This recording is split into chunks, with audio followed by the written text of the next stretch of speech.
Oke. Oke. Jadi kegiatan per-workshop ini nanti akan dijelaskan eh, tahapan-tahapan apa yang seharusnya dilakukan sebelum di workshop nanti. Ya, bagi kemungkinan yang nanti yang belum daftar ini masih ada kuotanya. Kalau nggak salah kuotanya kemarin masih ada sisa 15 pack ya, 15 orang yang eh, mau berkenan daftar di pelatihan ini. Dan narasumber yang pertama yaitu dari Bapak Yasir Ali Husain ya. Nanti akan membawakan tema OEE Monitoring System dengan dukungan Artificial Intelligence, yaitu dia terintegrasi dengan WhatsApp dan PostgreSQL. Ya. Sedangkan untuk yang narasumber kedua, yaitu Pak Atmoko, yang mana beliau membawakan judul workshop LLM untuk data SCADA dan IoT, membangun model RAG untuk analisis time series. Ya, jadi itu kalau yang terkait judul-judul beberapa apa materi yang diajarkan nanti bisa dijelaskan dari narasumber kita nanti. Nah, terus untuk fasilitas yang didapat dari peserta workshop nanti itu ada sertifikat, lunch, coffee break, kemudian kaos, kemudian fasilitas WhatsApp group dan door prize. Nah, malam ini juga ada door prize ya akan saya bagikan ada 4. Ya nanti kita bermain di Wall of Name ini ya. Nah, Wall of Name ini itu saya berdasarkan peserta yang sudah menginput namanya di Google Form yang sudah saya share di kolom chat ini. Ya, bagi nah, silakan yang belum ngisi ini, habis ini saya akan putar hadiah yang door prize pertama akan saya putar habis ini. Ya, jadi silakan yang belum ngisi, kita nanti akan putar 4 kali sampai sesi workshop berakhir. Tuh, nah, kemudian selain fasilitas, nah untuk biaya registrasi ya bagi untuk anggota KMI, dosen ataupun mahasiswa itu eh, kami kenakan di harga Rp275.000. Sedangkan umum yaitu Rp375.000. Jadi silakan yang mau join workshop di tanggal 6 September tersebut. Dan terima kasih pihak sponsor yang sudah mensupport acara workshop ini. Di sini ada sponsor Nidek, Nidek Drive, Muller, PMM, kemudian Cruise Lab, kemudian ada Patara Teknik Solusindo, ada Renata, ada Padi Teknologi, ada CV Bidang Teknik, dan ada Hyoki. Dan nanti ada pameran dari para sponsor ya yang membawakan produknya masing-masing. Ya. Kalau dari Kuslab ini kalau salah ada produk LCD monitor Dewin ya. Mungkin Bapak Abdul Jalil sudah gabung mungkin. Oh belum gabung ya. Ya, Pak Jalil belum gabung. Kemudian dari Pak Edwin dari PT CP Bidang Teknik belum gabung juga. Nah, itu nanti salah satu sponsor di acara workshop ini. Tuh. Oke, kita putar ini dulu. Ada doorway pertama. Ya, sini sudah ada 52. Kita cek di sini. Terakhir tadi, oke, kita masukkan 3 orang ini. Well of name. Yes. Oke, kita putar untuk hadiah door prize pertama ya. Siapa yang berhak mendapatkannya?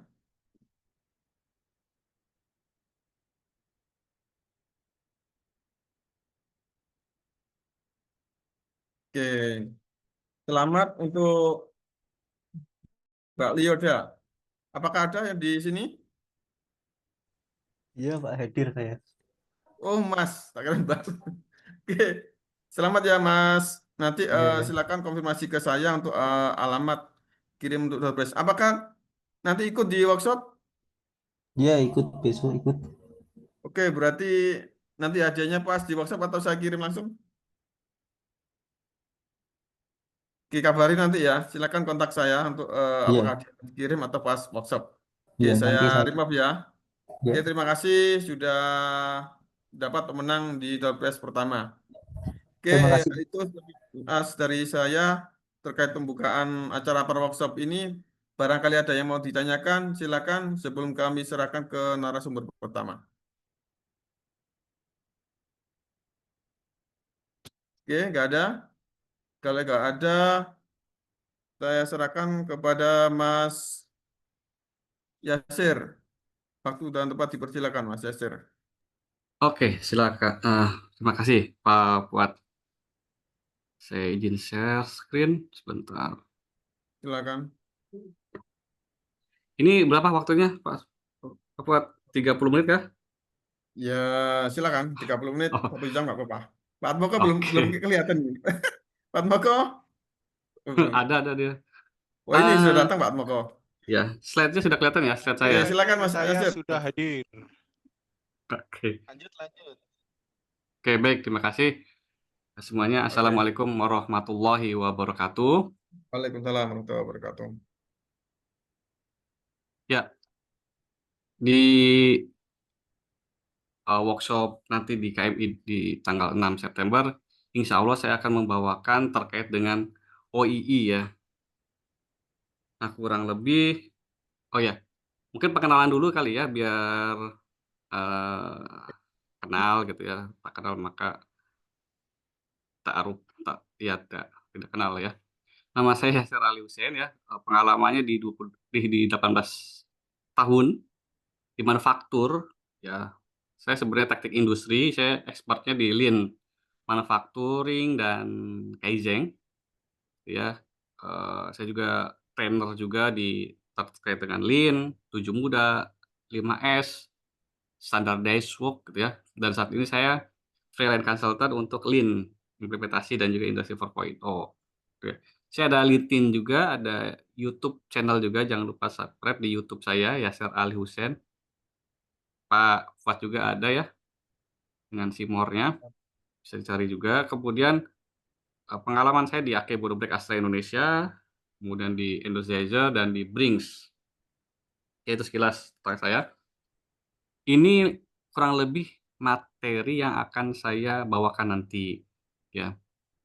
Pertama terkait OII ya, OII Introduction. Mungkin infokan kalau slide saya ternyata belum pindah ya. Ya, Sekarang aman. ya oke. Nah, kenapa OII ya?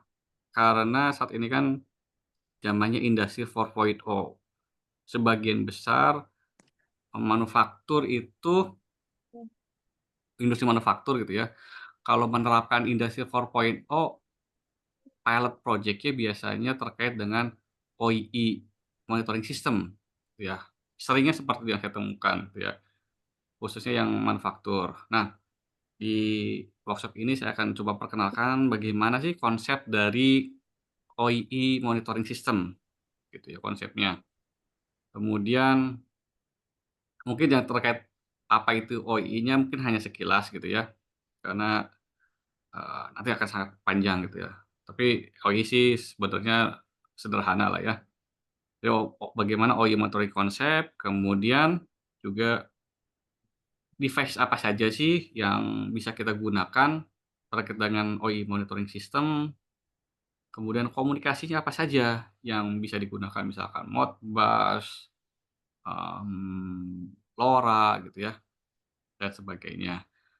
Kemudian bagaimana saat kita menerapkan atau implementasi OII monitoring system terkait dengan database-nya, struktur database-nya. Saya biasa menggunakan PostgreSQL ataupun juga Microsoft SQL Server, ya.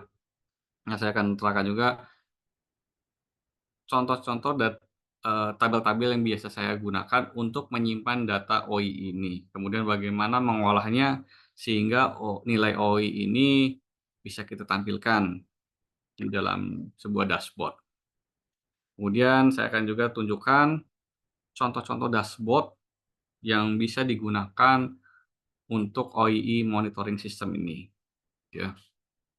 Kemudian terkait dengan workshop-nya, ya workshop-nya kita akan coba menggunakan database OI dummy gitu ya, nanti menggunakan PostgreSQL, kemudian kita akan coba integrasikan, dengan WhatsApp dan juga AI, ya, menggunakan Node-RED dan juga N8N, ya. Jadi nanti apa sih yang harus disediakan nanti akan dibahas. Nah, ini OII gitu ya, khusus yang bidang manufaktur harusnya sudah familiar dengan OII gitu ya. OII ini adalah overall equipment effectiveness gitu. Keefektifan equipment atau mesin secara keseluruhan gitu ya. Kalau saya biasanya mengartikan apa itu OII adalah persentase waktu yang digunakan untuk memproduksi barang oke, secara cycle time gitu ya.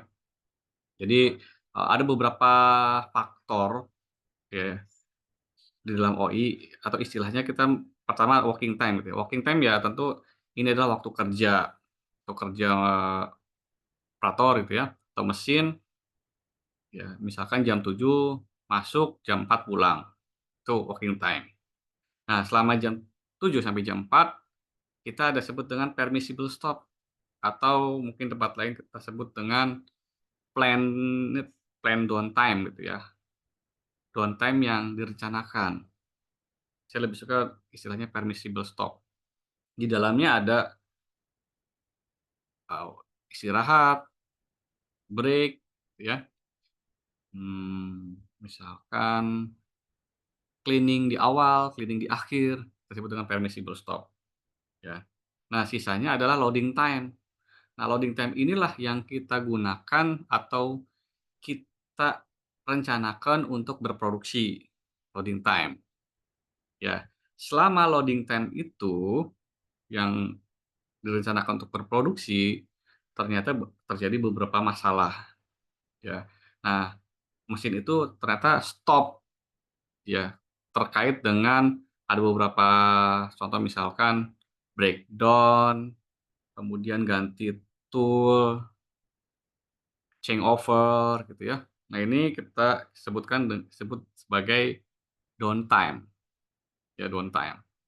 Nah, dar karena ada terjadi downtime, maka waktu tersisanya kita sebut dengan operation time. Jadi operation time adalah waktu tidak stopnya, yaitu sisanya ya. Kita sudah punya loading time, setelah kita kurangin jumlah akumulasi downtime, ketemu operation time, waktu tidak stopnya. Dari waktu tidak stop itu, kalau kita gunakan untuk berproduksi, jika dengan cycle time yang sudah kita tentukan atau standarkan, maka kita ketemu net operation time-nya. Adalah waktu bersih jika kita memproduksi barang output tersebut, secara cycle time atau secara waktu standarnya, ketemu net operation time. Nah, sisanya itu kita sebut dengan speed loss. Speed loss biasanya tidak terrekod ya, gitu ya. Jadi kita menghitungnya net operation time-nya, speed loss-nya adalah waktu sisanya. Apa itu speed loss? Speed loss itu biasanya memang tidak ter-define. Kadang misalkan gini, harusnya cycle time-nya 30, jam-jam mendekati istirahat, cycle time-nya menjadi 35, 40 second per pieces gitu ya, 30 second per pieces, kemudian harusnya 30 jadi 40, 50 itu ada loss, gitu, melambat, kecepatannya melambat, tidak stop, tidak terjadi downtime, tapi ada perlambatan ataupun idle misalkan, gitu. Operator harus, ambil polybag kosong gitu ya, sehingga harusnya 30 detik berikutnya sudah keluar barang, karena operator harus ambil polybox kosong, jadinya berikutnya keluar 1 menit misal. Itu ada loss ya 30 detik, itu sebagai speed loss. Nah, kemudian dari jumlah yang kita produksi ya, ternyata ada defect atau NG not good. Maka ada sisa, sehingga kita ketemu valuable operation time, jumlah barang oke-nya. Kenapa pakai time? Ya time ini kalau kita kalikan dengan cycle time menjadi operation time gitu ya. Jadi disebut dengan valuable operation time. Nah, OI ini adalah valuable operation time ini ya. Jadi, kalau OI ini saya pointer. Jadi kalau OI ini kita bandingkan dengan loading time, maka akan ketemu OII. Jadi nilai OI adalah jumlah waktu yang digunakan untuk memproduksi barang oke ini, valuable time ini, secara cycle time terhadap waktu loading time-nya. Inilah OII. Kalau rumus secara shortcut-nya, tapi di dalam OI kita mengenal ada beberapa faktor. Yang pertama adalah availability ya, ketersediaan mesin.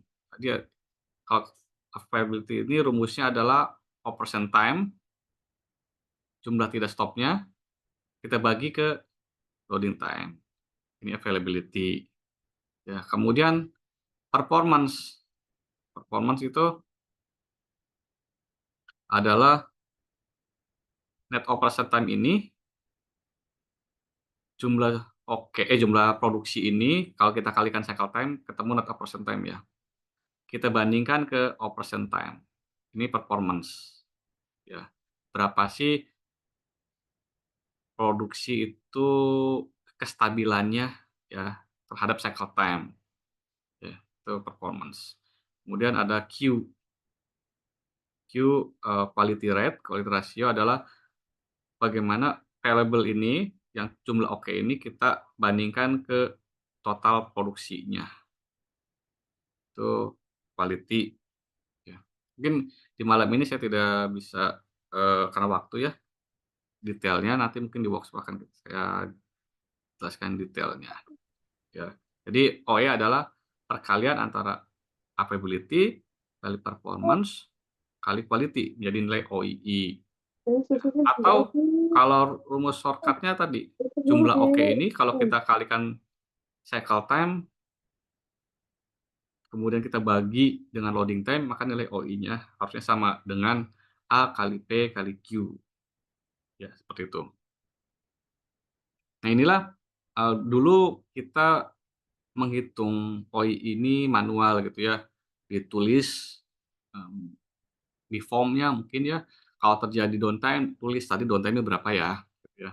Maka di akhir shift, direkap oleh admin, kemudian baru ketemu OI-nya berapa. Gitu.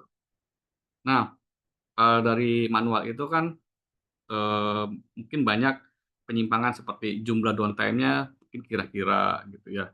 Kemudian juga ketepatan perhitungannya dan juga kecepatannya. Mungkin kalau manual besok baru ketahuan kemarin OI-nya berapa atau di akhir shift baru ketahuan OI-nya berapa. Tapi kalau kita menerapkan OI monitoring system secara real time, kita saat ini bisa tahu sekarang kita ketinggalannya bagaimana.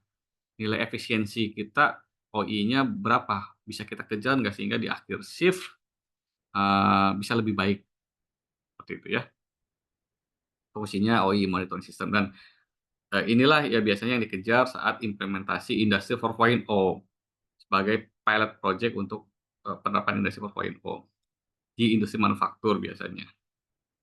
Ya. Ini penjelasannya ya. Pertama loading time, ada stop plan atau permissible stop, kemudian ada downtime, ini downtime, breakdown, changeover, tool, startup, itu kita kategorikan menjadi downtime loss. Ya. Setelah dikurangi downtime loss, kita mendapatkan operation time. Ya. Nah, dari sini kita mendapatkan OTR atau availability. Rumusnya operation time dibagi loading time. Kemudian dari operation time ini tidak stopnya kalau kita menghitung ya cycle time-nya dikali total quantity produksi itu menjadi net operation time ya. Kalau ini kita bagi atau kita bandingkan dengan operation time, kita ketemu performance, bagaimana kestabilan proses produksi gitu ya terhadap cycle time yang sudah kita tentukan.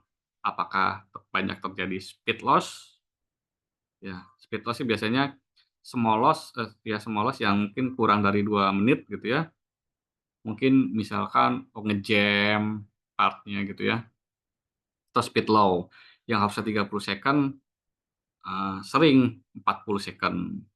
Ya itu loss. Kalau dikumpulkan mas sehingga menjadi banyak. Kemudian performance, kemudian quality gitu ya. Quality dari jumlah produksi yang jumlah produksi yang di net operation time ini terjadi defect atau reject ya. Di sini kita bisa menghitung quality rasionya. Terus hitung dari jumlah oke dibagi dengan kuantiti produksi. Nah, tadi ya, OI adalah capability kali performance kali quality. Tuh ya. Nah, ini kalau saya gambarkan OI ke dalam sebuah pie chart atau apa ini ya, donut chart gitu ya. Ini nilai OI-nya nih. Kalau kita nilainya 76,9, nilainya ini OI. 76,9. Ini apa? Yang ini adalah stop loss gitu ya. Stop loss. Yang kuning adalah speed loss. Kemudian ini adalah defect ya, atau quality loss. Berarti kalau jumlah totalnya apa ini? OE ditambah stop loss ditambah speed loss ditambah defect loss berarti nilainya apa? Berarti nilainya adalah kalau satu lingkaran ini berarti nilai dari loading time ya. Ya kalau misalkan loading time-nya 7 jam. Kemudian OI-nya 76,9 jam. Artinya dari 7 jam ini hanya 76,9% yang digunakan untuk memproduksi barang oke secara cycle time. Tuh, jelas tentang OII gitu ya. Mungkin rekan-rekan sini sudah familiar dengan OII khususnya yang di bidang manufaktur.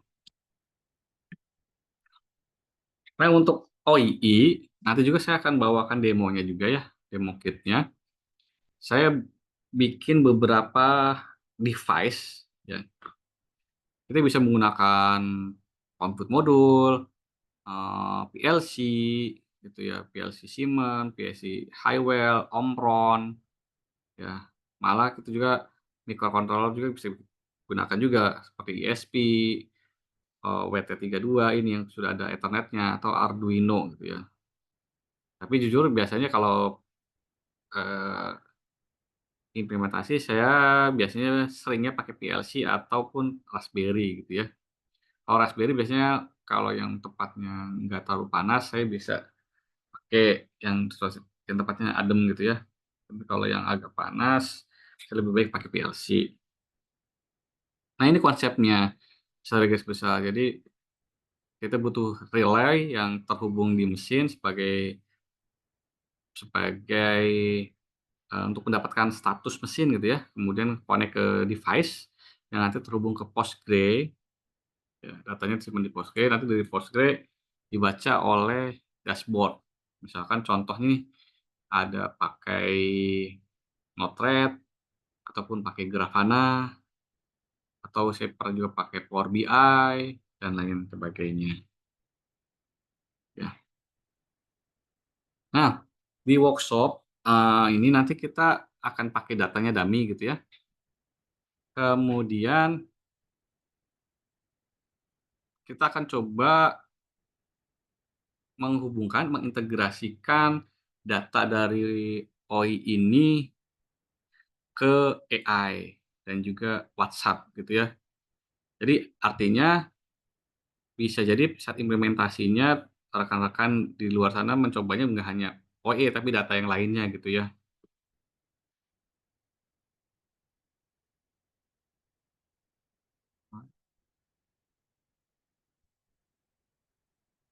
Oke, ini contohnya.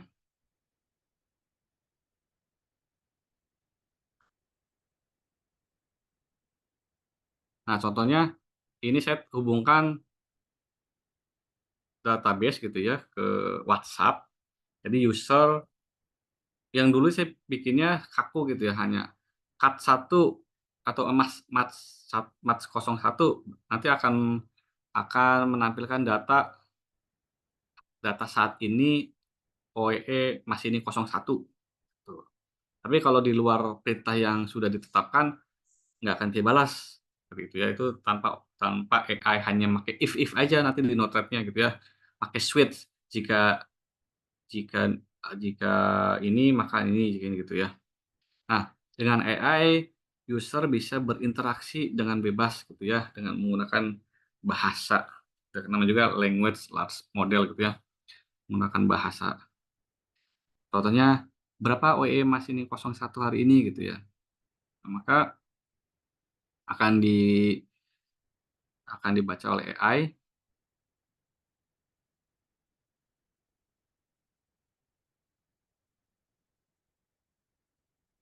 Nah, maka akan dibalas oleh si WhatsApp bot ini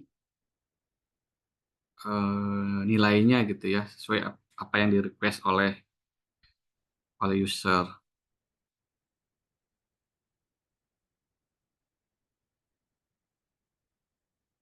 Nah, kita bisa bandingkan juga dengan di dashboard-nya, oh nilainya memang sama gitu ya, sesuai. Ini kan kalau kita melihat data real time hari ini. Bagaimana kalau kita pengen lihat datanya historicalnya bulan lalu atau yang kemarin seperti apa?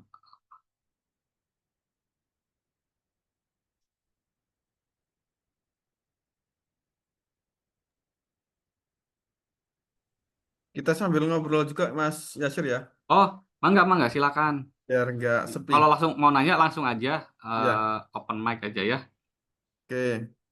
gitu. Silakan ya, kalau ada yang mau tanyakan bisa langsung di kolom chat ya. Kita sambil Mhm. ngobrol juga. Nah, kalau ini pakai pakai AI-nya saya gabungkan ke Node-RED gitu ya. Nah, jadi untuk integrasi seperti tadi, yang apa sih kita butuhkan? Yang pertama, nanti rekan-rekan yang mengikuti workshop diharapkan sudah menginstal Node-RED, kemudian PostgreSQL database, ini juga gratis ya, Node-RED gratis, Postgre juga gratis, kemudian database SQL management. Sebenarnya sih Postgre juga punya PG admin gitu ya, cuman biasanya saya memakai yang third party-nya, pakai The Beaver ataupun misalkan pakai Navicat gitu ya, kalau ada Navicat ataupun yang lainnya. Boleh, ini juga gratis kok, Beaver tuh. Kemudian untuk WhatsApp, saya menggunakannya Open WA ya, itu Open WA. Kemudian tadi yang langkah langkah yang pertama ya, acara yang pertama. Kemudian cara yang kedua selain saya menggunakan Node-RED, nanti saya juga kita akan latihan juga bagaimana membaca data PostgreSQL ini menggunakan N8N gitu ya. Untuk model chat modelnya kita gunakan Gemini aja dari Google, gratis gitu ya. Nanti bisa apa namanya, di sign up, didaftarkan, diregistrasikan dulu. Gitu sih. Oke, berarti ini software yang harus Mhm. diinstal sebelum workshop ya Mas Yasir ya. Ya, heeh, nanti kita akan share juga sih seperti flow Namanya Node-RED-nya bagaimana, kemudian, install. eee, database-nya seperti apa, nanti kita share juga, nanti bisa coba-coba sebelum workshop. Jadi begitu udah saat workshop, eee, banyak pertanyaan gitu ya, lebih enak. Oke. Untuk WhatsApp ini berbayar atau gratis Mas? Gratis gratis yang Oh, Node.js. gratis ya. Ya, jadi OCS sama ya. Node.js, kan kebetulan kan Node-RED ada Node.js-nya, jadi udah kita kan Node.js-nya ikut yang sudah diinstal dari Node-RED-nya tadi ya. Ini apa? Paletnya Node-RED bukan? Bukan, Kalau Pak Notet udah banyak yang nggak bisa jalan. Iya, makanya aku pakai Ya. ini WhatsApp Center saya. Saya pakai Open WA. Oh, Jadi nanti pakai JS. Nanti kita siapkan juga file index.js-nya yang nanti bisa dibuat dijalankan. Nanti ini connect ke Node-RED, si OpenWA ini connect ke Node-RED gitu. oke, siap. Mm-mm. Dengan menggunakan Oke, webhook teman-teman sih. ya. Kalau kesulitan Node-RED nanti bisa langsung ditanyakan di grup WA ya. Saat Mm. proses install, silakan. Node-RED sangat mudah sekali installnya. Mungkin kadang-kadang Ya, ada yang kesulitan kayak install paletnya. Oh iya, paletnya yang harus diinstal apa saja, Mas? paletnya apa ya kemarin ya?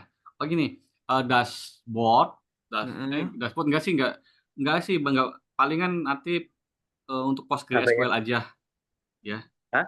Kita Hah? SQL iya aja. ya, iya. Nanti ditaruh juga, saya Oh, ada juga sama, enggak? detailnya, ada file detailnya. Saya Mm-mm. lupa copy ke sini gitu ya. Mm-mm. Atau kalau mau yang sudah pakai Flowviews, saya banyak sih seringnya pakai Flowviews karena kan kalau Flowviews saat kita install Flowviews bisa nginstal beberapa Node-RED gitu ya dengan beda port, sehingga kita bisa menggunakan aplikasi banyak dan di satu komputer bisa buat beberapa Node-RED. Mungkin di sini juga ada yang sering pakai Flowviews kah gitu. Saya beberapa sih pakai Flowviews sih, biar beda port menjalankan beda aplikasi gitu, hanya beda port aja. Flow use itu di luar Node-RED Hmm. ya? Ya, Mas. Flowviews itu sebenarnya apa ya, untuk memanage Node-RED. Jadi kita nginstal Flowviews, di dalam Flowviews itu kita bisa menginstal Node-RED-nya, bukan menginstal sebenarnya, membuat Node-RED instance gitu ya. Jadi Hmm. kalau defaultnya kan 1880 nih, jadi dengan kita Ya, install 180. Flowviews, kita bisa membuat banyak dashboard dengan port yang berbeda gitu dalam satu Hmm. komputer. Kan biasanya kalau Node-RED ya udah 1880 aja nih. Kita mau bikin aplikasi yang Ya, lain lah yang itu nggak bisa gitu ya. Dengan Flowviews kita bisa menginstal beberapa Node-RED dan dijalankan dalam satu oke. komputer yang sama, hanya beda port nanti. Jadi lebih Hmm. enak. Gitu sih biasanya. Oke, siap. Oke. Ada udah jelas sudah selesai, Mas, materi yang disampaikan, Mas? Ini Ada sih udah pertanyaan ini? ini. Silakan Mangga, mana sih coba lihat saya. Oke. Apakah Oh, minor stoppage juga termasuk performance loss? Ya, Pak. oh, Dari Mas saya Bima. biasanya ya, saya biasanya kalau kalau stop itu tidak terrekod, itu masuknya ke performance, ke speed loss gitu ya. Selama itu terrekod, saya masukkan ke downtime gitu. Karena nanti sebenarnya posisinya akan sama aja sih nilai OI-nya. Apakah dia masuk ke downtime, apakah dia masuk ke speed loss, nanti nilai OI-nya sih sebenarnya sama. Tapi biasanya kalau ternyata minus stopet atau kita sebut dengan kalau di Jepangnya cokote gitu ya. Cokotnya masih stop yang cepat gitu ya, ngejam, itu ternyata kita rekod. Ya udah tuh cokote itu akan masuk ke dalam downtime. Biasanya yang tadi speed loss itu yang tidak terrekod. Sisa dari perhitungan cycle time dikali dengan kuantiti produksi. Sisanya disebut dengan speed loss. Oke, untuk N8N, kalau tadi ya, yang tadi ya Mas Bima ya. Untuk Pak Ervan, salah satu ya, peserta workshop ini, Mas Ervan. Tolong mm, dibantu link installer utama N8M WhatsApp Node.js. detailnya sih, Kemudian, kayaknya saya udah bikin deh, nanti mungkin di-share di WhatsApp kali ya, Pak, ya? ya WhatsApp grup, Mas. Nah, iya, jadi nanti saya sudah siapkan dokumennya sih, step by step-nya bagaimana install N8N, kemudian install, eee, OpenWA gitu ya, yang WhatsApp Notice Ya, itu OpenWA, sama gitu. pos Sudah, di Postgrill. iya, PostgreSQL-nya juga, ada, gitu. Saya udah siapkan juga, step by step-nya. Izin, izin. Mhm. Nanti aku bantu di sesiku untuk kita alternatif untuk N8N dan semuanya beberapa yang lain. Oke, iya iya. Karena nanti kan di Pahatmoko juga ada irisan terkait sama-sama Ya, N8N ya. ya, ya. Mungkin terkait datanya N8N, aja. Node-RED, Postgre, Hmm, database yang hmm, lainnya nanti kita bahas. hmm, Saya ada materi untuk hari ini ya untuk persiapan. hmm. Oke. Oh iya, siap siap. Makasih Pak Hatmoko. Oke, Oke, lanjut. Dari Pak ada lagi? Sudaryono, apakah OEE bisa Oh, diaplikasikan selain di manufaktur? Pak Daryono mungkin saya di pembangkit Pak Daryono ya. iya.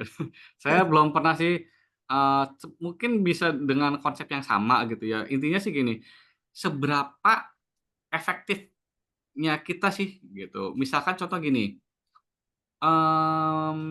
gini ya, tadi kan valuable time, oh itu kan valuable time, berapa sih kita efektifnya misalkan kita punya cutting laser, mesin kita itu cutting laser itu berapa efektifnya sih? Artinya valuable si cutting laser adalah saat dia meng-cutting, gitu kan. Saat dia di-setting, saat diprogram, itu loss. Yang disebut dengan valuable operation time itu productive time-nya adalah saat kita melakukan added value, yaitu meng-cutting-nya.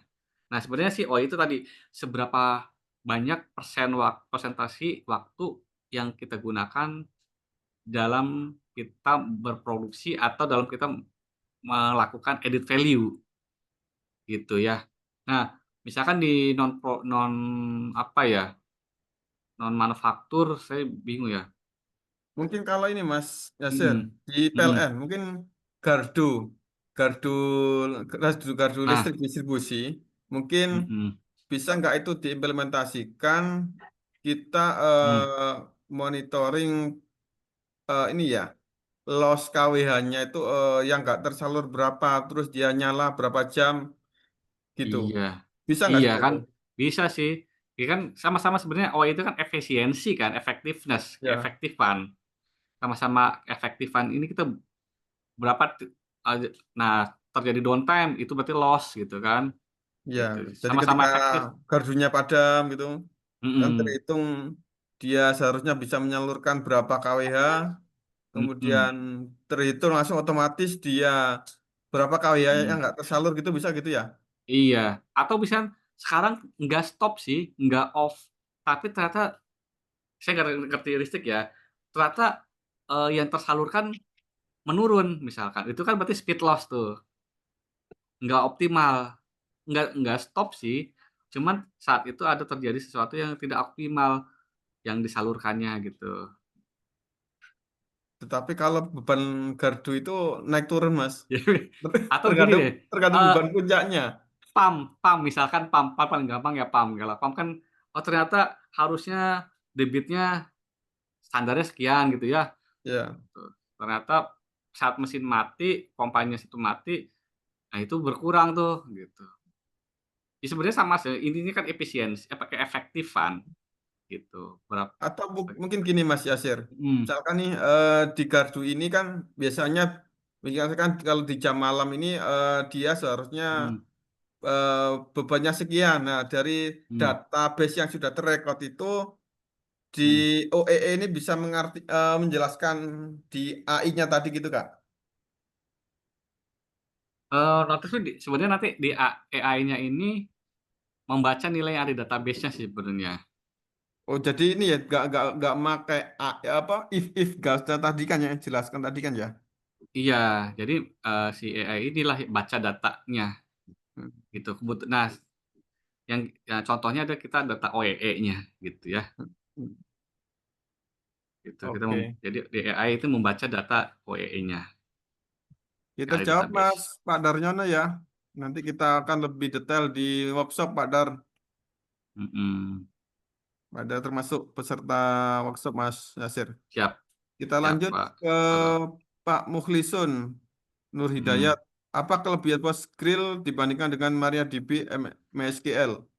Nah, Jika kalau yang digunakan jago nanti IoT. Pak Hatmoko kali, cuman kalau saya sering pakai Postgre, saya pertama gratis gitu ya, kemudian, dia cepat dengan, apa namanya, kalau dengan Notepad itu dia banyak query secara bersamaan di dalam, banyak node yang meng-query bersama itu cepat gitu ya.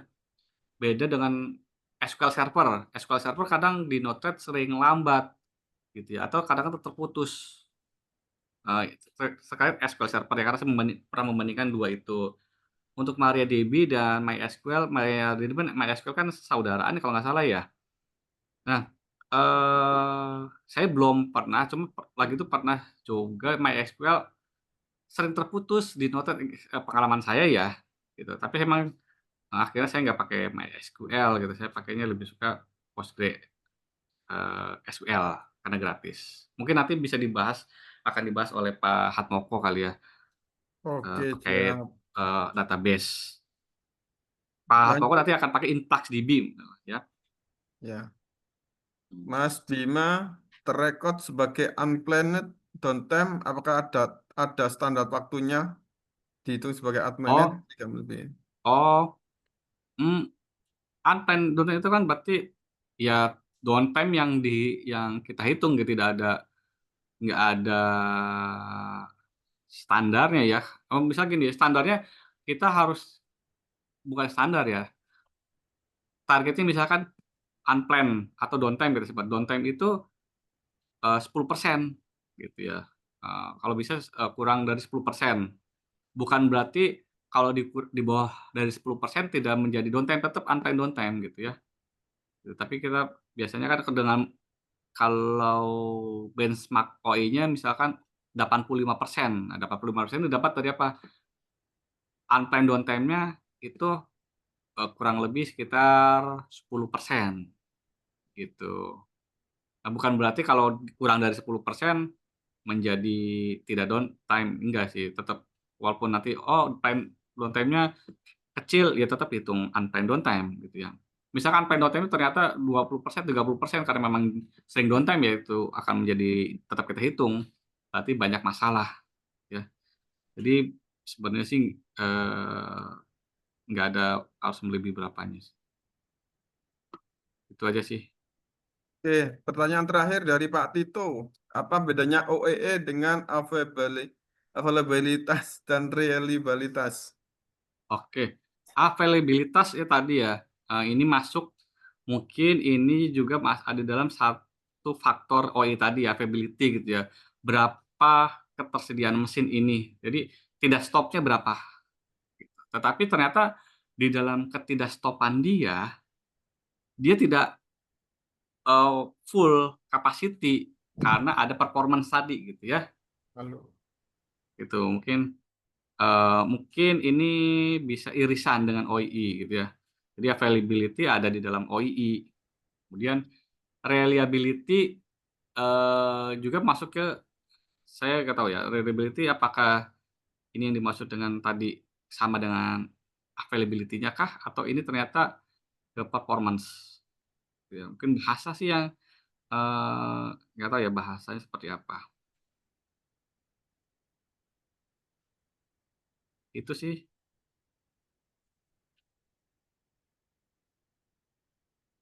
Oke, Mas itu. Ervan, planet Oh dan ini, time apakah termasuk kehitungan availability atau sebaiknya dikeluarkan saja?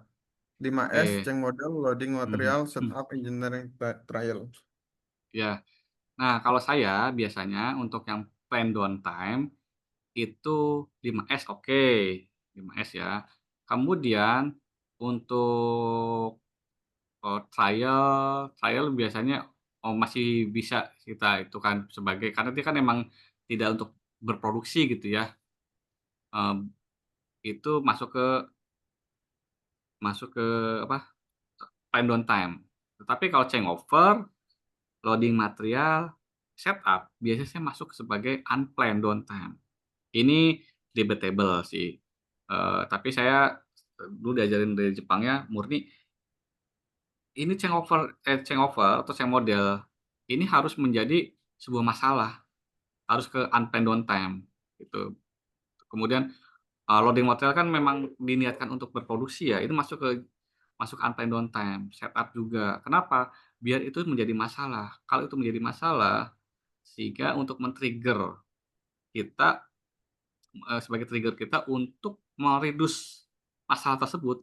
Changeover-nya harus dikurangin, loading materialnya, karena ini menjadi masalah, menjadi unplanned downtime, gitu ya. Kalau planned downtime, kalau masuk ke planned downtime sehingga kita dulunya changeover-nya 1 jam, selamanya 1 jam gitu ya, kita ada niat untuk, eee, mereduce mengkaizeng.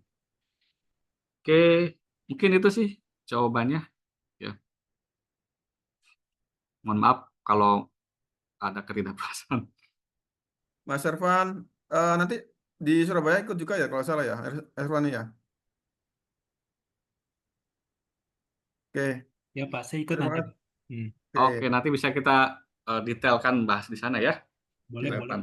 silakan Mhm. di closing Mas Yasir sebelum ke Pak Atmoko.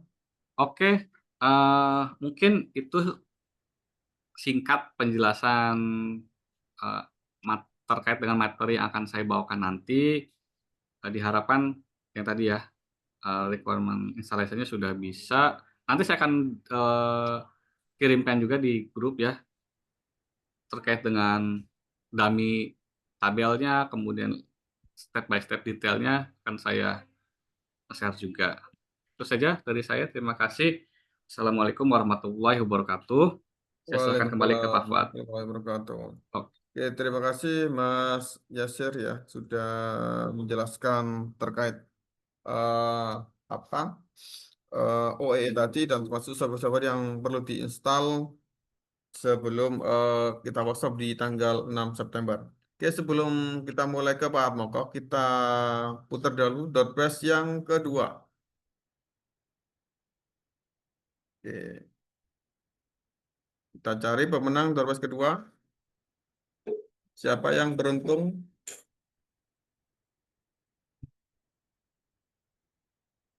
Ya, Bapak Dwi Sugarto adakah di sini?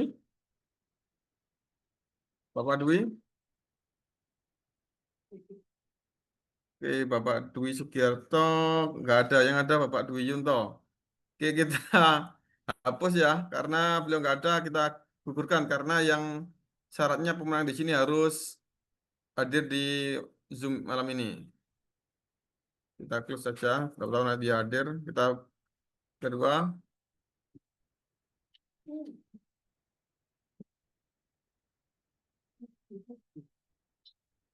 ya Pak Endro.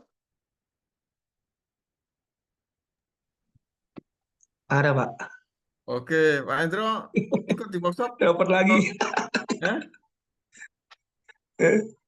dikirim aja ya. Iya, kemarin dapat kaos, dapat lagi nih. Wah, iya, kaos lagi. Nanti udah terkumpul satu lusin ini nanti. Oke, Japri nama alamatnya ya. Oke, Siap, siap. Pak. Selamat buat Mas Hendro. Sekian untuk Siap. undian yang kedua. Waktu dan tempat dipersilakan kepada Bapak Atmoko. Terima kasih. Silakan Pak Atmoko. Baik, terima kasih. Selamat malam. Assalamualaikum warahmatullahi wabarakatuh. Waalaikumsalam warahmatullahi wabarakatuh. Ketemu lagi, alhamdulillah hari ini. Eh, langsung aja ya, sama-sama Pak Yasir tadi. Ini adalah preview untuk rencana kita workshop pada tanggal 6 September, jadi minggu depan insya Allah ya. Untuk malam ini saya mudah-mudahan kita paling nggak ada gambaran sama ada kira-kira rencana yang akan kita pakai untuk workshop itu apa saja begitu ya. Saya izin share. Silakan Pak. Ini satu ya. Oke.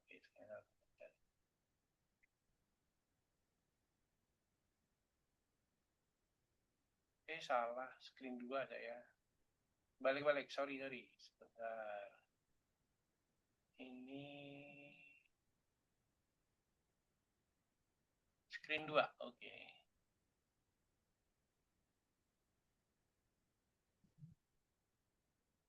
Belum muncul? Atau yang lain sudah muncul?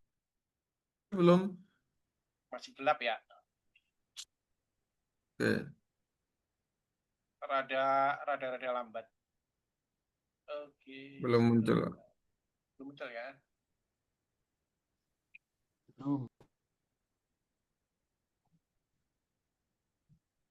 Wah, nanti videonya keluar nggak ada. Saya ada beberapa video reviewnya juga. Sudah munculkah di tempat saya? Harusnya sudah nih. Belum, Tapi Pak. hitam. Belum. Tapi Belum, Pak. belum ya? Masih Mbak, black screen. Black screen ya. Ya. Oke.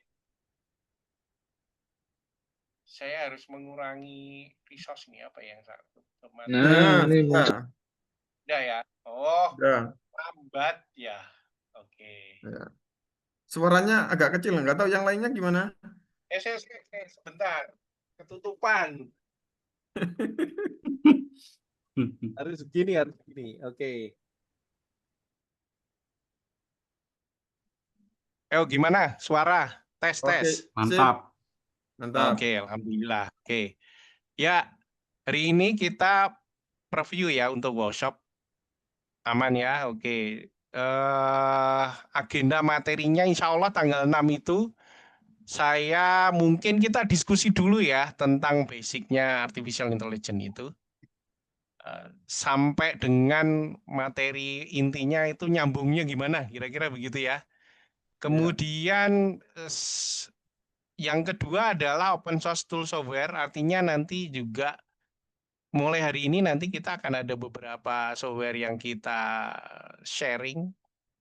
Insya Allah adalah open source, artinya boleh silahkan dipakai, silahkan di codingnya juga nanti kita share kalau ada coding. Termasuk kayak Node-RED itu kan sebenarnya ada coding ya. Nah itu silahkan nanti diimpor ekspor juga boleh dipertukar. Kemudian ketiga nanti ini open source tool software ini sebenarnya instalasi sama konfigurasi lah ya. Seperti hari ini nanti sebenarnya sebagian sudah kita laksanakan hari ini untuk yang kedua. Kemudian yang ketiga adalah workshop data time series integration. Artinya kenapa? Bahwa kalau kita mau mobil, ini perumpamaan kalau kita mau pakai mobil motor, berarti harus ada bensin. Nah kalau kita mau pakai AI, bensinnya itu adalah data. Data itu yang akan kita gimana caranya mengintegrasikannya, gitu ya.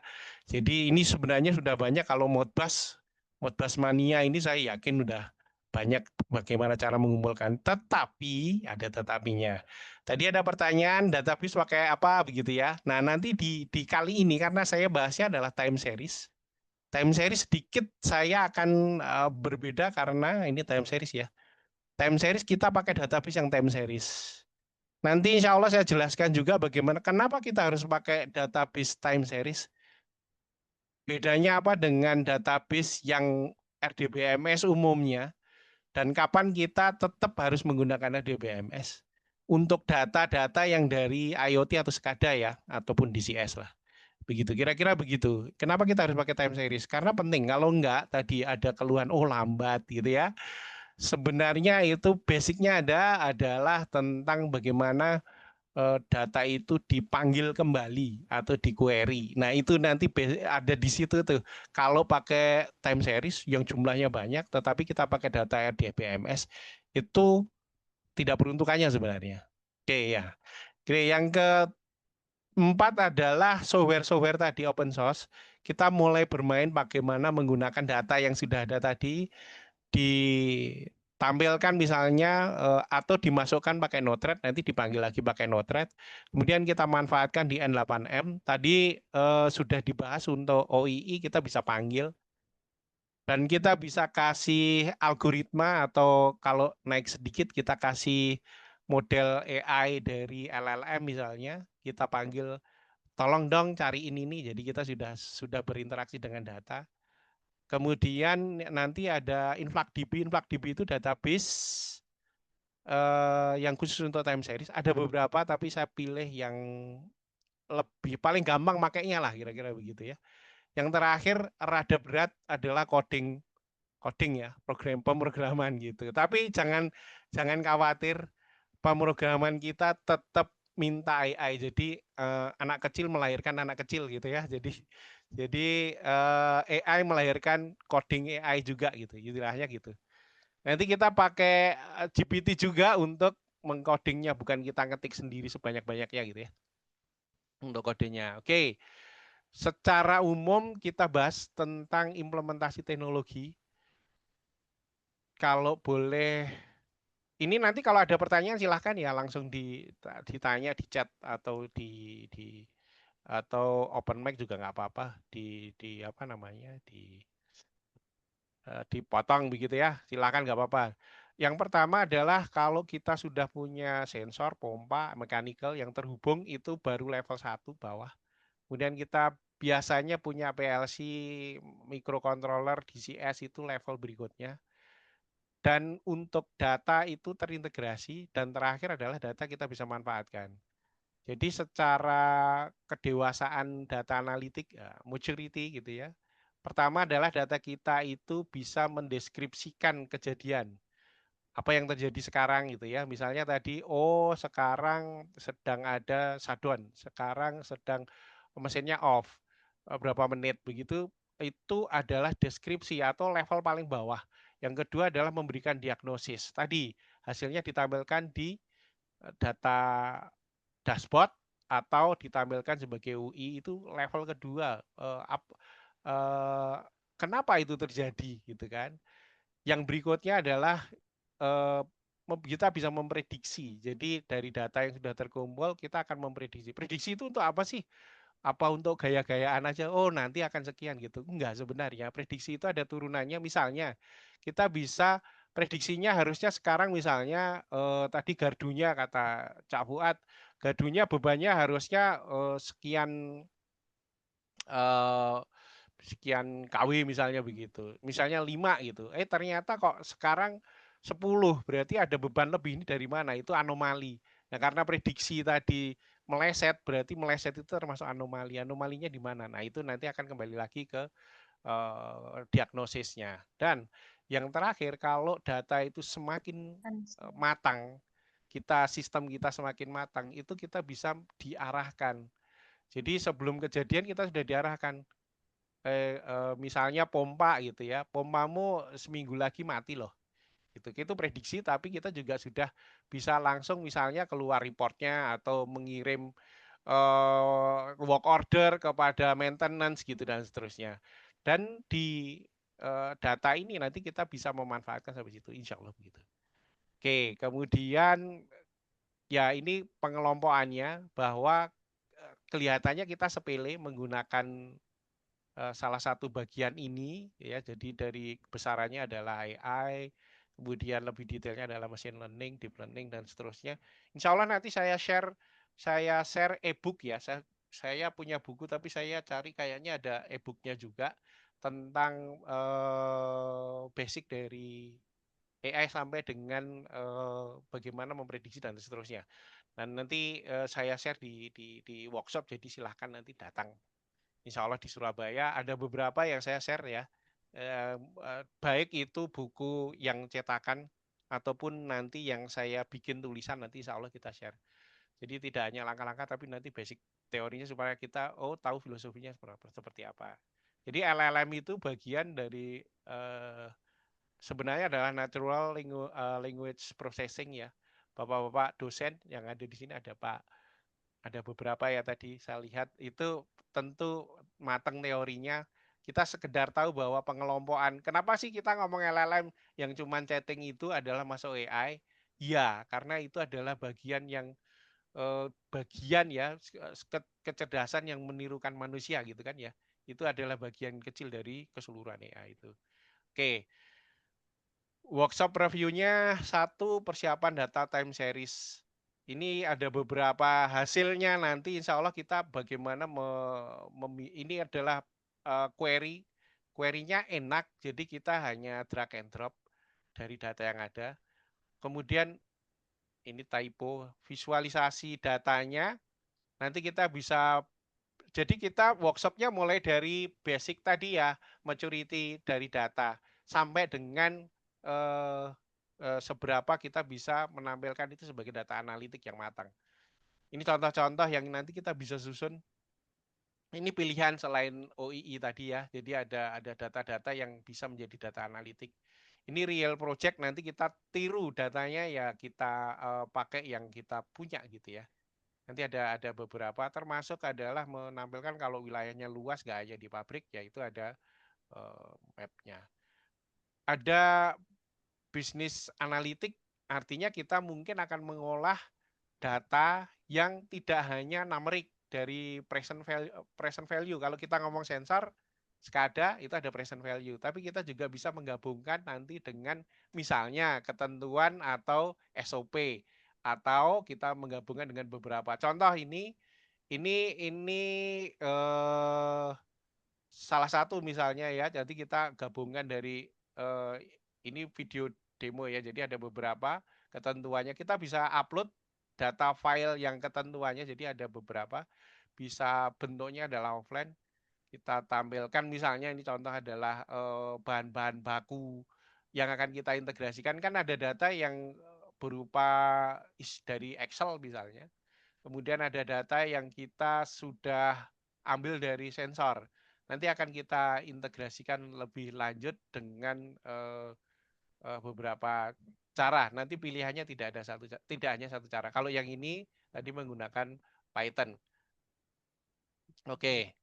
Kemudian bagaimana dengan real time data analytic? Artinya kita mengolah present value sama historical value tadi untuk ditampilkan dashboard, diprediksi, kemudian di anomaly detection.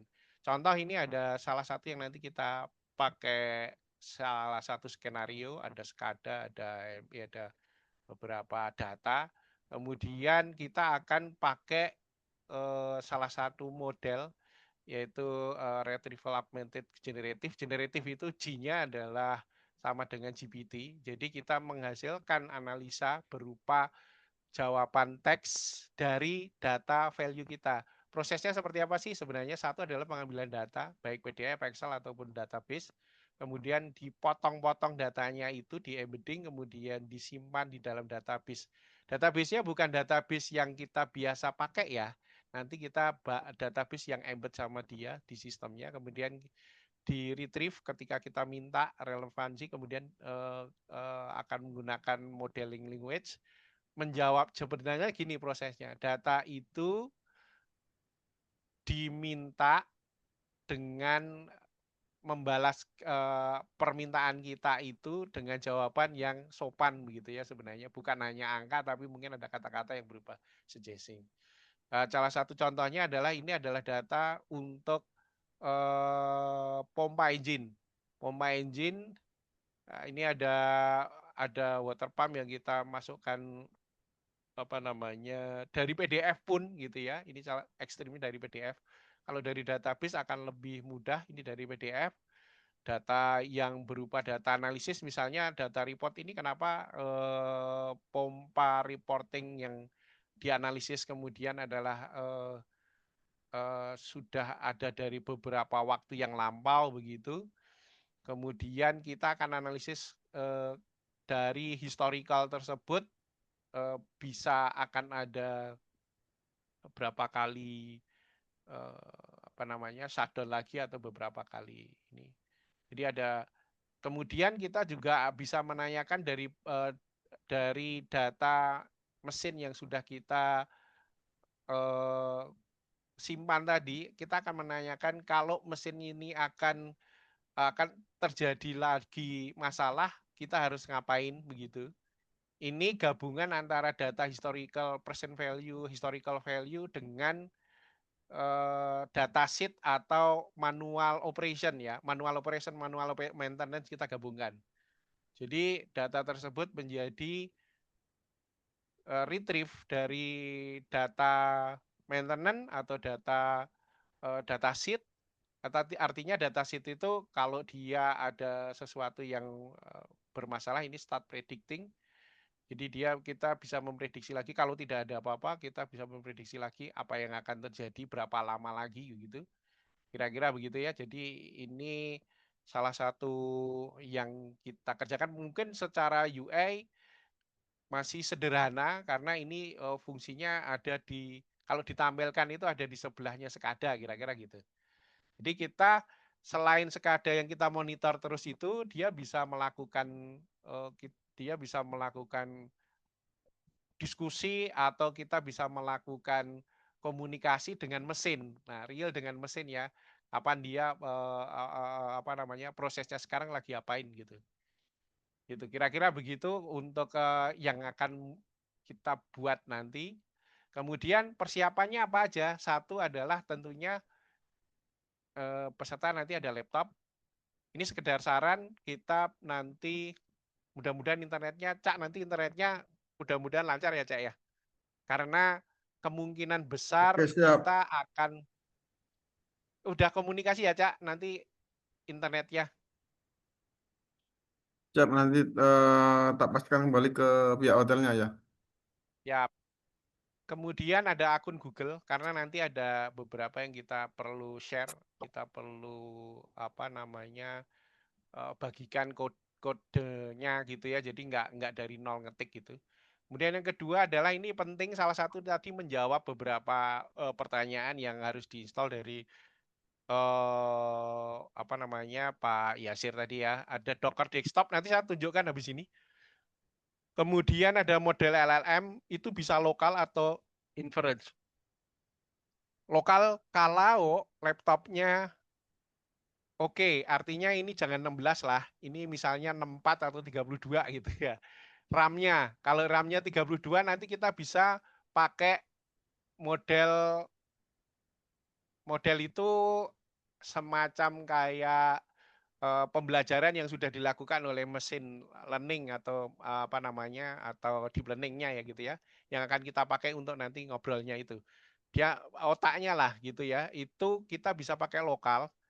Kenapa saya nanya tadi internet? Karena pada saat kalau sudah sampai ke sana belum mengambil dari misalnya model dari misalnya OpenAI atau dari DeepSeek atau yang lainnya, nanti itu downloadnya lumayan bisa 8 giga atau berapa giga.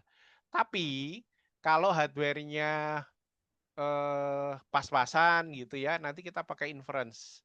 Inference itu artinya kita pakai API, nanti otaknya biar di cloud, kita hanya minta untuk mereka melakukan apa generatif untuk data kita gitu. Jadi dia akan memberikan saran sesuai membahas omongannya itu, pokoknya menata atau memikirnya itu ada di cloud, tetapi data tetap di lokal kita.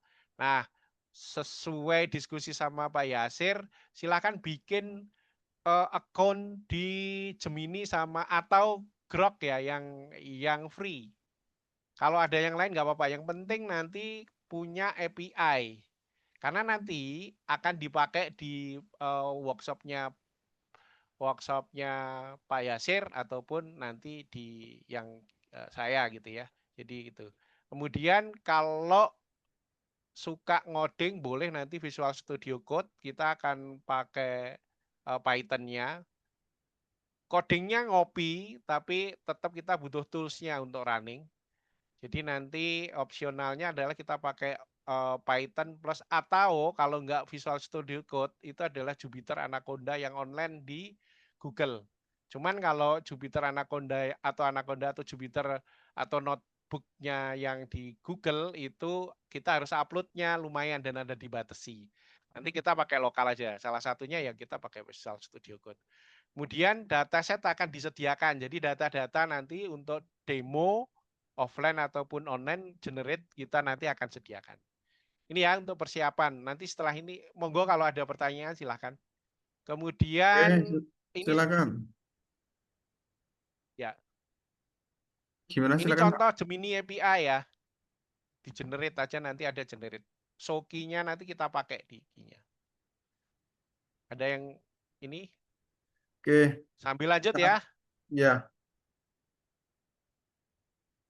Oke, ini yang lain. Ini open router. Oh iya, tadi satu lagi open router. Open router itu juga API untuk kita nanti minta di apa generate kata-kata lah kira-kira begitu kayak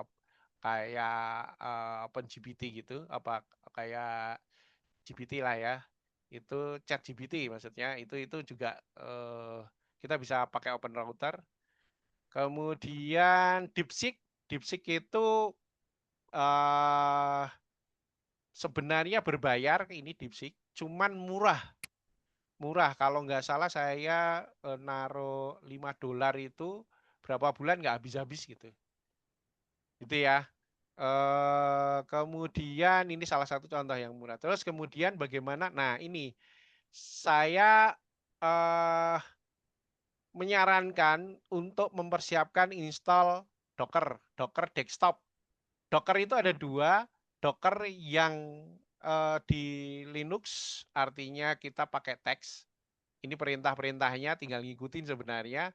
Tapi ada Docker yang desktop Windows. Ya, karena teman-teman pakai Windows, ada cara mudah nggak kalau daripada ngetik-ketik tadi? Iya, install Docker desktop. Nanti di Docker desktop kita bisa nginstal apapun. Ya, saya demokan ya. Jin sebentar, saya kebetulan sudah menginstal beberapa. Ini sebenarnya di Silanas kemarin saya sudah menyarankan ya kita sebaiknya untuk nyoba-nyoba pakai ini lebih enak gitu. Sebentar, Docker saya mana ya? Oh, iya. Sebentar ya, Docker desktop. Nah, nih. Oke. Jadi kita nggak usah pusing untuk installnya. Kenapa? Kita cuman manggil. Jadi ini ya contoh. Ini ada kontainer itu kontainer ya kayak kontainer itu ya yang jadi kendaraan yang membawa isi dari software kalau di sini. Ya, kemudian ada nanti kita download image, kemudian kita bisa running. Nah, supaya kita ini misalnya saya udah nyimpen banyak nih. Tadi sama seperti yang Pak Yasir bilang itu sebenarnya juga termasuk golongannya virtualisasi. Misalnya saya di sini punya N8N1, saya mau beda importnya. Saya generate atau saya running 2 kali. Nanti yang kedua saya ganti portnya, maka kita bisa punya seakan-akan kita punya 2 mesin atau 2 komputer dengan sama-sama running N8N. Gitu ya. Jadi kita bisa generate berapapun. Ini misalnya ya contoh saya training misalnya. Si peserta training itu tidak saya minta untuk install. Tapi saya siapin di sini misalnya Fuxa SCADA ini ya. Saya generate sampai 10. Nanti tinggal diakses semuanya 10 peserta itu mesinnya satu.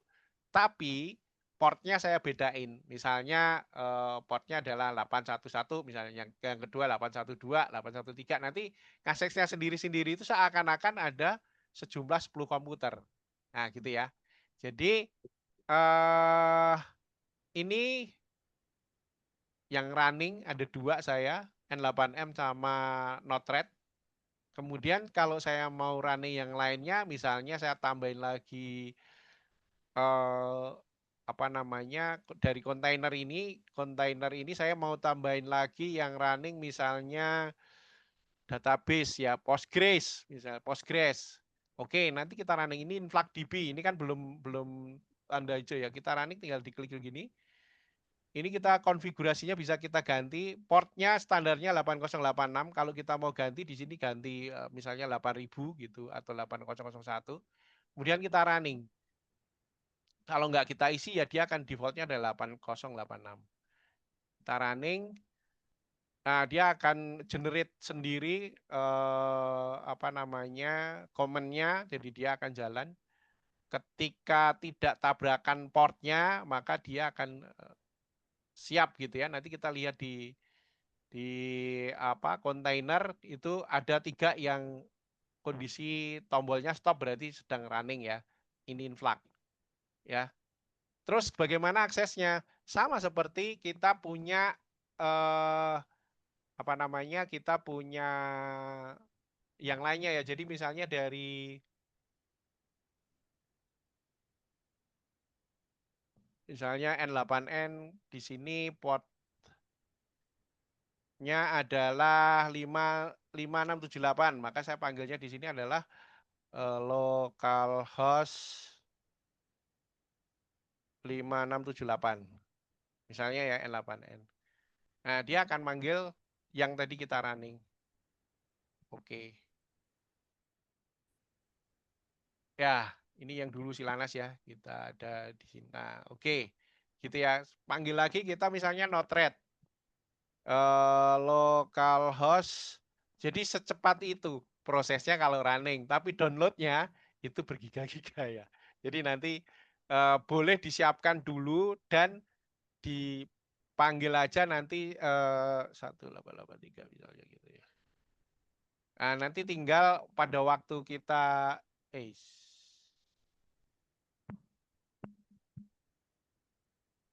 satu ya ya.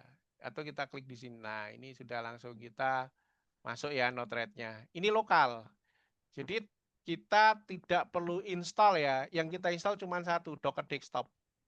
Docker Desktop di mana? Kita googling aja. Docker Desktop gitu. Nanti di situ ada, kalau Windows kan gampang ya, Excel ya, sudah biasa ya. Docker Desktop. Saya nanti ada ini juga sih, ada apa namanya, yang pernah ikut yang sebelumnya Silanas 6, saya sudah pernah share langkah-langkahnya detail ya satu-satu. Docker Desktop, Docker ya. Nah, nanti di sini ada actionnya, tinggal di download, diinstal. Nah, Docker Desktop itu sebagai ini Docker Desktop ya. Kita kalau yang pakai dan ini nggak masalah platform, jadi yang pakai Linux bisa, yang pakai Windows bisa, yang pakai Mac juga bisa, nggak ada masalah. Environment-nya sama nanti seperti ini persis. Kemudian kita mau install apa di sini, tinggal klik di atas ya untuk search. Wah, itu server untuk apa tadi? Untuk web, untuk WA. Nanti coba dicek Waha. Terus ini ada yang lainnya, misalnya kita mau nyoba install apa ini yang saya belum ada. Yang saya belum ada image-nya, Grafana sudah apa ya? Apa ada ide nggak? Misalnya yang baru lah. Misalnya saya cari di sini, bahkan Windows juga ada sebenarnya. Nanti kita apa ya? Sebentar, yang saya belum install apa kira-kira, ada usul nggak? Silakan teman-teman kalau ada usulan. MariaDB misalnya ya. Kita cari aja MariaDB. Nah, ini ada nih MariaDB. Ini nanti kalau untuk kita nggak perlu install, tapi kita namanya pull. Atau kita langsung run, tapi sebaiknya pull dulu. Pull itu berarti kita mengambil dari server untuk diletakkan di lokal kita. Nanti kalau sudah di lokal, di kontainer ini ada, kita bisa running. Di image ini sudah ada, kita tinggal running. Actionnya ini run, tombol play. Klik. Nanti kalau udah jalan, masuk ke kontainer. Udah gitu, sesimpel itu. Jadi kita nggak perlu ngurusin panjang untuk apa namanya install gitu. Karena ini sebenarnya kalau mau dilakukan manual pakai install bisa 2, 3 baris, 4 baris, 5 baris untuk konfigurasi. Kira-kira itu ya. Jadi persiapannya saran saya cukup satu install Docker Desktop. Kemudian yang mau diinstal tadi Node-RED, N8N udah diminta dulu di sini. Mungkin di rumah atau di kantor internetnya lebih cepat ya. Takutnya nanti waktu di hotel barengan gitu 8 giga 10 orang langsung gitu. Gitu ya. Ini N8N misalnya, cari yang paling atas sendiri aja, nanti langsung di pull. Kalau sudah masuk, dia akan masuk ke image daftarnya. Gitu ya. Sekali lagi di atas ini masukin aja misalnya tadi apa tadi, MariaDB saya belum punya ya misalnya ya. Atau apa tadi ya, MariaDB gitu misalnya ya. Ini urutan paling atas ambil aja. Sebenarnya ini kayak di marketplace ya, bintangnya paling banyak lah kira-kira gitu. Yang sudah download 1 billion. Berarti orang banyak nih, oh ini terpercaya, ambil aja yang di pool aja. Gitu. Nanti berikutnya lagi gitu. Nanti kalau sudah paling enggak silahkan di-download nanti untuk mana ya, daftar saya tadi mana ya? Oh ini di atas ya. Minimal di-download untuk ini Node-RED, N8N, Influx sama Postgre. Ya. Jadi minimal yang di-download adalah, yang di-pull tadi adalah Node-RED, N8N, Influx, Postgre, Grafana, satu lagi, sorry ini kurang, Grafana. Grafana untuk visualisasi yang standar lah. Kita tapi bisa juga kita bikin sedikit algoritma supaya Grafana nanti ada logiknya lah ya, query-nya ada logiknya. Tapi jangan takut, apapun bahasanya baru lama kita minta bantuan GPT. Nanti prompt-nya kita share di pelatihan, di workshop ya. Nah, ini untuk Node-RED. Nah, setelah tadi diinstal, dinyalakan, ini di Node-RED ada 2 langkah ya. Yang pertama adalah setelah Docker desktop, kemudian kita tadi nge-pull Node-RED, kemudian di run Node-RED-nya, baru kemudian kita panggil ini. Tapi kalau ini kecil sih, kita nanti di waktu di pelaksanaan juga nggak terlalu berat. Koneksi Influx karena kita nanti salah satu data-data yang tidak ada di drivernya Influx kita pakai Node-RED jembatan. Kemudian kita nanti juga akan coba untuk machine learning yang pakai visual tanpa coding. Kemudian juga mungkin Modbus standar ya, Modbus nanti kita mungkin ada beberapa ya, mudah-mudahan nanti kita ada apakah nanti demo unit yang ada itu kita bisa pakai yang bermodbus gitu. Ada juga OPC UA, ini semuanya sebenarnya adalah dalam rangka untuk ngumpulin data gitu ya. Kemudian dashboard standar, ada Node-RED random ini untuk meng-create random angka supaya nanti ada live gitu lah ya gitu ya. Ini sama ya. Ini minimal ini, nanti silahkan yang lainnya ditambah nggak masalah. Kalau mau tampilannya ada JIS dan sebagainya nanti kita bisa lakukan di situ. Iya, ini N8N tadi sudah ditunjukin juga ya. Aturan main workshop, sesi interaktif, boleh tanya kapan saja. Sebenarnya sekarang juga boleh tanya ya.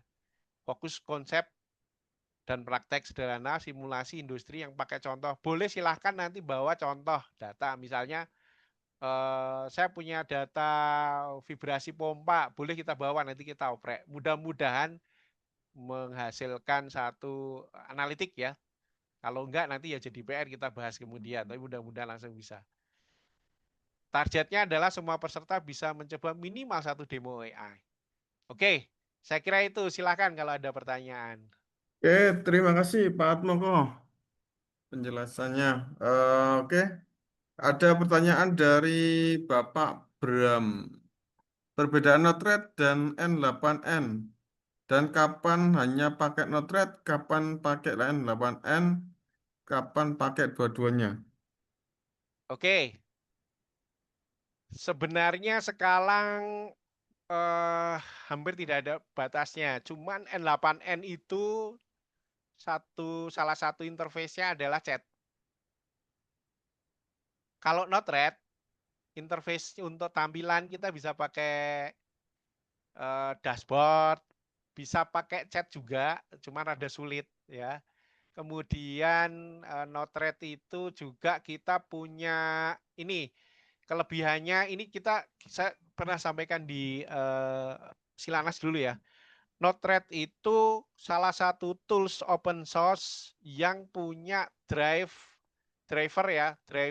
data koneksi dengan tools automation paling banyak.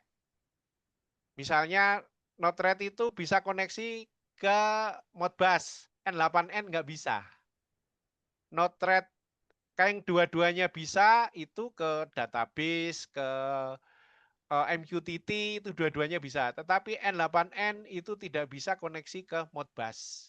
Jadi kalau misalnya nanti kita mau masukin PLC, data PLC secara real time untuk di-share ke misalnya kita olah menjadi nilai yang nanti dipanggil analisis dengan WA tadi N8N, maka kita butuh Node-RED sama N8N. Harus dua-duanya. Karena N8N tidak bisa koneksi ke Modbus misalnya, atau PCUA, atau bahkan yang lainnya. Itu perlu. Jadi kita perlu Node-RED dan N8N. Tetapi kalau kita hanya untuk analisis data, kemudian kita nyambung ke chat, kita nggak perlu Node-RED. Nggak ada tampilannya, nggak perlu Node-RED. Cukup N8N. Gitu ya. Makanya tadi di Pak Yasir ada tampilan dashboardnya pakai N8N. Nanti kita juga bisa koneksi dengan WA dan melakukan interaksi secara interaktif, mikir gitu ya. Jadi jawabannya adalah mikir itu kita pakai N8N yang terkoneksi dengan model LLM. Model LLM itu otaknya ya, otaknya untuk yang menjawab tadi gitu. Jadi gitu. Jadi kalau itu kita perlu lihat situasinya. Intinya gini, kalau Node-RED kita perlu tampilan sama koneksi driver ke protokol otomasi itu kita perlu N8, perlu Node-RED. Kalau untuk kita perlu koneksi ke AI model kita perlu N8N. Singkatnya begitu. Oke, berarti kan Oh intinya gitu gitu. ya Pak Pakai ya. Alat Ya, itu yang ada di monitoring di lapangan, koneksi ke Node-RED dahulu, baru yes, ngolah datanya itu yang ke AI-nya itu di N8N gitu ya Pak Pakai ya. betul, betul. Meskipun nanti kita coba juga di Node-RED tadi kan saya minta untuk download machine learning ya. Cuman machine Iya. learning itu beda sama LLM ya. Jadi nggak bisa kita samain tadi untuk jawab runut kayak gitu, itu tetap kita butuh N8N. Gitu. Karena di Node-RED belum sebagus N8N untuk melakukan koneksi ke LLM atau ke GPT lah kira-kira gitu. Oke, siap. Terima kasih penjelasannya Pak Atmoko. Ada lagi dari Pak Sudaryono. Apabila laptop sudah diinstal Node-RED dan akan diinstal Docker Desktop, apakah bisa jalan keduanya?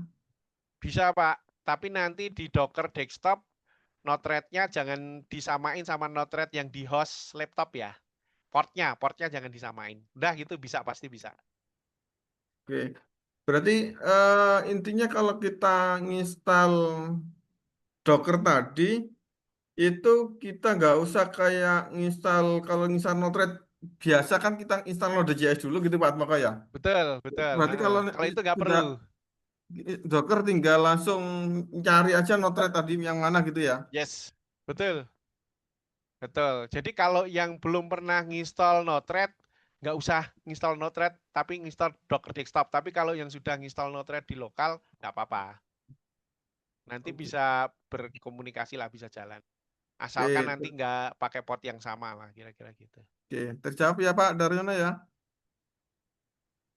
Oke, saya tertarik tadi penjelasan Pak Atmoko yang terkait apa tiba-tiba ada pengurangan beban, terus di EN-nya itu menjelasin gitu Pak Atmoko ya. Nah, misalkan Yes, gini Pak Atmoko, kita nih lagi sistem siaga ya monitoring kelistrikan siaga. Nah, yes, kemudian kalau kita biasanya kan kita pakai rumus tuh berkurang ya, berkurang bebannya tiba-tiba misalkan bebannya 100, ya, siaganya itu 100 ampere. Kemudian ya, dia tiba-tiba itu berkurang 30 ampere. Nah, kalau ya, sebelumnya ini kan di sistem SCADA itu kan main logik kan, jika berkurang ya, berapa persen dia kirim notifikasi seperti itu atau berupa alarm. Nah, yes. apakah AI-nya itu menggantikan sistem logik tadi di SCADA gitu, Pak? Mungkin lebih tepatnya menambahkan ya, nggak menggantikan. Oh, Dan sebaiknya begini, ya. Jadi gini, Cak, kalau hmm, alarm-alarm itu sebenarnya satu saat alarm itu bisa bisa terjadi alarm adalah alarm palsu, alamat hmm, palsu, ya kan? Nah, bisa ya, terjadi misalnya ya, atau alarm itu hanya datangnya sesaat, crit gitu, ada silang gitu. Nah, itu hmm, kan bukan alarm sebenarnya kan? ya, Atau alarm itu sebenarnya memang memang akan terjadi ketika misalnya sensor ini kan akan tetap terpasang, padahal di bawahnya itu ada proses maintenance yang bakalan akan mengurangi misalnya begitu. Kan itu bisa juga terjadi. Jadi ada beberapa case yang berhubungan dengan alarm itu nanti muncul sebagai alarm beneran atau tidak. Nanti itu sebenarnya ada best practice aturan internasional namanya ISA 18.2, nanti dibaca. Itu tentang alarm khusus ya. Nah, logik-logik tadi misalnya ini beneran nggak? Itu kan berarti harus dicocokkan sama sensor lain atau kondisi lain. Misalnya tadi ada pembangkitnya atau ada sisi pelanggannya, itu ada sensor, di pembangkit ada sensor. 3 alarm yang di gardu, di pembangkit sama di sensor itu, kalau terkoneksi kita bisa jadi rangkaikan menjadi satu algoritma yang biar diurusi oleh AI. Jadi nanti kalau terjadi penurunan misalnya di gardu, si AI ini akan ngecek, nanti pakai agent namanya, dia akan ngecek, bener nggak generatornya nggak ada masalah, bener nggak di pelanggannya nggak ada masalah. Kalau nggak ada masalah, kemudian ini turun, oh berarti itu alarm mungkin gitu. Gitu jadi alternatif itu kita nggak usah bikin if then else. If then else itu maksimal cuma 16 baris ya. Kalau banyak nanti nggak bisa jalan. Nah itu kita suruh ngurusi sama AI. Oke, Gitu siap. ya. Jadi membuat Terima kasih. akurat dan kemungkinan kalau kita punya data lainnya tadi RIG, kita punya manual pengecekan tadi perhitungan, masukin aja nanti dia baca sendiri di situ terus ngasih komentar. Komentarnya ya kadang-kadang kurang ajar itu, nyuruh kita gitu, coba cek lagi gitu. Gitu. Tapi dia bisa ngata-ngatain kayak bos kita lah kira-kira gitu. Oh, gitu. Oke, siap. Terima kasih penjelasannya, Pak Atmoko. Ada lagi? Belum kita close? Mudah-mudahan nanti kita lebih detail lagi lah di workshop Siap. ya. Kita ketemu di workshop. Oke. Sudah, Pak Atmoko, silakan di close. Oke, terima kasih. Kita ketemu lagi insya Allah di minggu depan dalam kondisi sehat dan semangat di workshop tanggal 6. Terima kasih. Assalamualaikum warahmatullahi wabarakatuh. Waalaikumsalam warahmatullahi wabarakatuh. Oke, kita lanjut. Ini ya. eh untuk undian yang ketiga dan keempat. Ya, tadi kan sudah 1 dan 2. Pak Endro sama Pak Lodia. Yang belum ngisi atau ada tambahan, sebentar kita cek. Terakhir tadi Yulfikar Yasin. Kita tambahkan Yulfikar Yasin. Oke. Undian ketiga.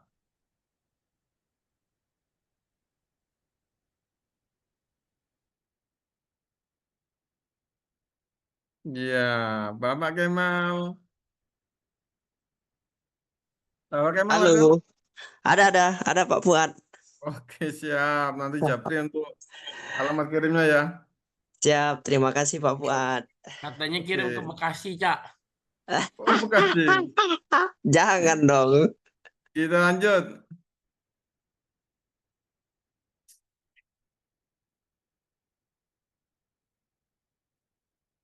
Iya, iya. Ada Pak Firmansyah?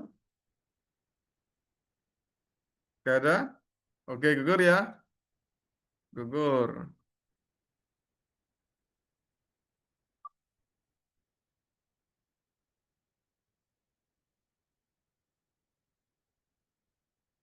Iya. Bapak Imade Sastra, ada? Gak ada? Lanjut. Oke, lanjut.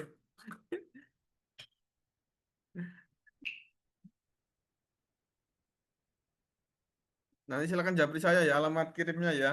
Yang tadi yang sudah menang tadi. Entry.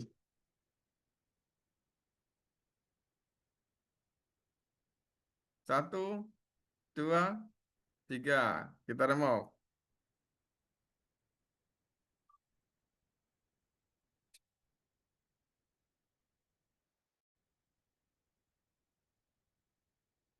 Ibrahim.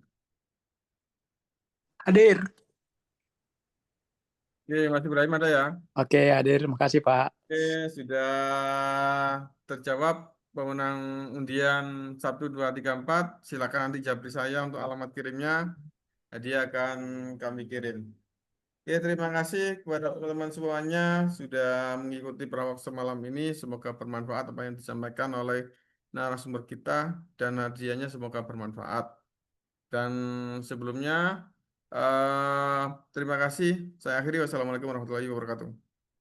Waalaikumsalam Waalaikumsalam warahmatullahi warahmatullahi wabarakatuh. wabarakatuh. Oke, terima kasih semuanya. Sama-sama Ketua. Jangan lupa ke Surabaya, Cak. Siap. Udah beli tiket. Udah beli. Kalian mampir proyek. Itu anaknya bos nggak ikut, ah.